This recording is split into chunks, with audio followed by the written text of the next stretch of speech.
Jangan lupa subscribe, like, komen, dan share YouTube TVRI Bengkulu. Dan nyalakan loncengnya ya.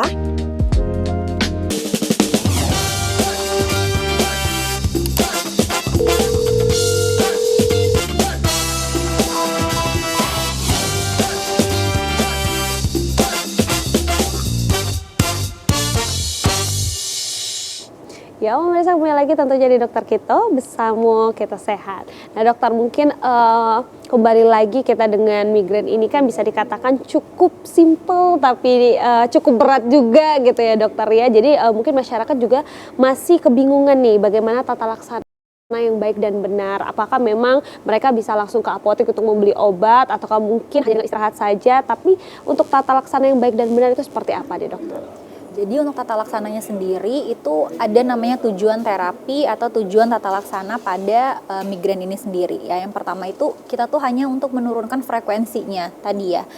Karena dia sering berulang, kita akan menurunkan frekuensi dari kekambuhannya. Terus juga kita akan mengobati, kalau bisa malah dengan pola hidup saja itu sudah bisa sebenarnya dia berkurang seperti itu.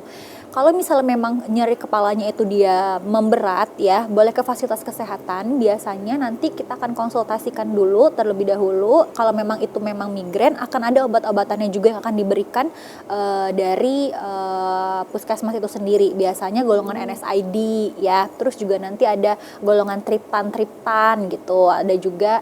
Terus juga akan diedukasi juga ke pasiennya. Yang paling penting itu adalah sebenarnya terapi yang non farmakologi. Kalau misalnya non farmakologi kayak menghindari faktor makanan, istirahat yang cukup, tidur yang cukup gitu ya. Terus hindari faktor stres juga gitu. Kalau misalnya untuk yang spesifik atau nanti yang preventif, jadi untuk migrain sendiri kalau memang sudah sering berulang, ada juga nanti terapinya gitu ya. Nanti akan diberikan beberapa obat gitu ya. Ada obat yang nanti dievaluasi gitu. Makanya pada pasien yang memang punya migrain, dia diharapkan punya buku harian tadi yang saya bilang ya. Jadi buku harian itu dicatat kapan, waktunya, berapa lama, dan juga dengan aura atau tidak dengan aura gitu. Dan kadang-kadang si migrain ini juga disertai dengan gejala mual muntah ya. Nah kalau ada mual muntah pasti obatnya juga nanti akan disertain sama obat yang mual muntah juga gitu secara simptomatiknya begitu. Kalau untuk di rumah gimana gitu ya, kalau di rumah sakit kepala nih sebelah, coba istirahat dulu ya, tidur dulu, tidurnya cukup dulu, hindari stres dulu.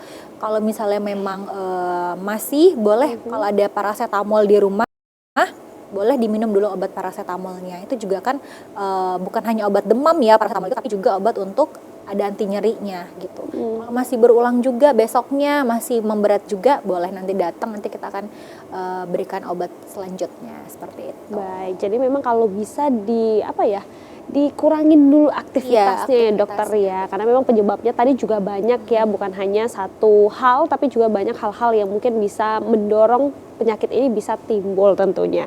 Nah tapi nih mungkin dokter Wenti bisa menjawab terkait dari ketika kita migrain nih dokter, tapi kan banyak nih masyarakat juga yang masih menyepelekan dan membuat mereka itu masih tetap harus bekerja mungkin, atau mungkin tetap harus belajar dan kuliah, itu masih memaksakan dokter. Apakah mungkin bisa menuju jadi yang lebih parah nih, terburuknya apa sih dokter? Ya. Jadi kalau kita lihat di slide Dokter Bella sebelumnya ada namanya red flags tadi ya. Jadi memang migrain itu bisa menjadi penanda suatu penyakit lainnya apabila kriteria red flags tadi terpenuhi. Jadi kalau misalnya garis besar pertanyaannya adalah kapan harus ke dokter nih kalau kena migrain ya. Yang pertama adalah jika migrain itu berulang-ulang. Artinya misalnya dalam 1 minggu bisa 3 kali lebih ya. Boleh segera konsultasikan ke dokter. Takutnya ada penyakit yang lainnya juga ya. Untuk memastikan apakah itu hanya migrain saja atau justru ada penyakit penyerta.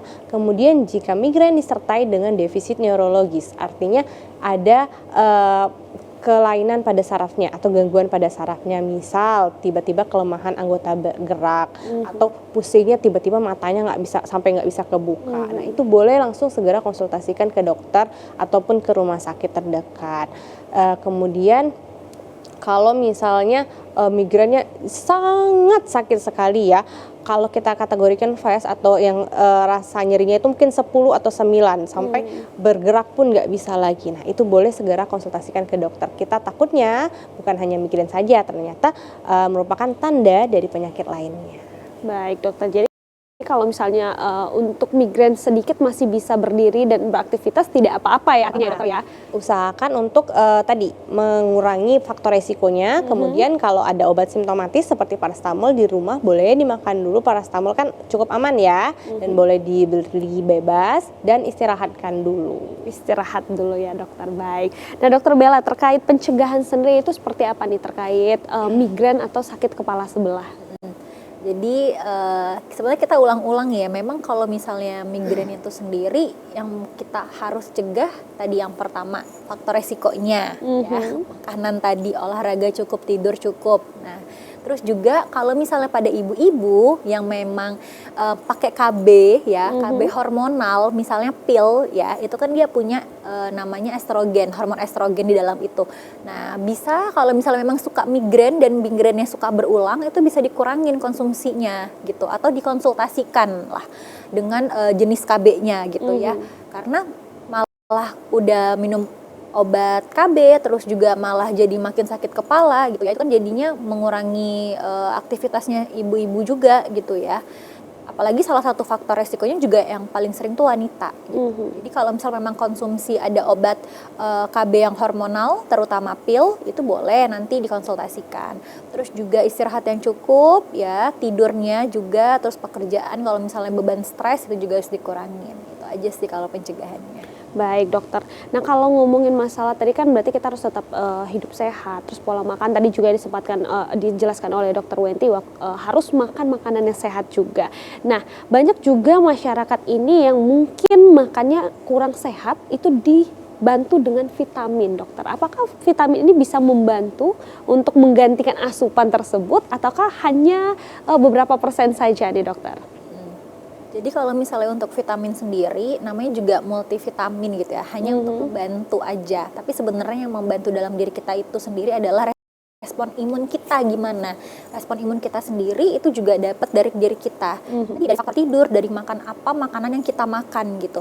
Boleh pakai vitamin, jelas boleh, tapi hanya untuk penambah. Kadang-kadang beberapa vitamin malah berlebihan sehingga tetap harus dibuang lewat kotoran kita, lewat urin biasanya ya. Jadi sebenarnya tubuh itu sendiri tuh udah bisa memproses vitamin-vitamin di dalam tubuh gitu. Cuman kalau misalnya memang biar supaya hormon dan juga vitaminnya lebih banyak yang bekerja gitu ya, istirahat itu memang nomor satu. Baik, jadi alangkah lebih baiknya adalah dengan alami ya dokter ya, mana makan makanan yang sehat, terus juga tidurnya cukup, dan asupan-asupan yang dibutuhkan tubuh itu bisa didapatkan dari makanan atau buahan yang baik tentunya. Terima kasih dokter Bella dan dokter Wenti sudah hadir dan berbincang-bincang terkait sakit kepala sebelah atau migrain.